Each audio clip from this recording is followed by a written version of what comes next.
Hello guys, I hope you are doing well. Today we'll talk about how to fix or how to solve the problem of line we click on settings. Here in this page, you will click on apps, default apps, app settings.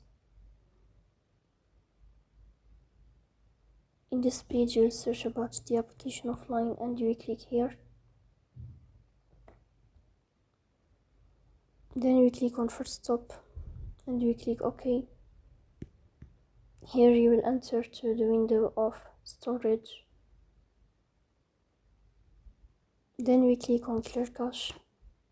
Here you turn off your Wi-Fi and you will turn on your Wi-Fi again. So please don't forget to support us, bell icon, subscribe. See you next time and thank you for your watching and your attention.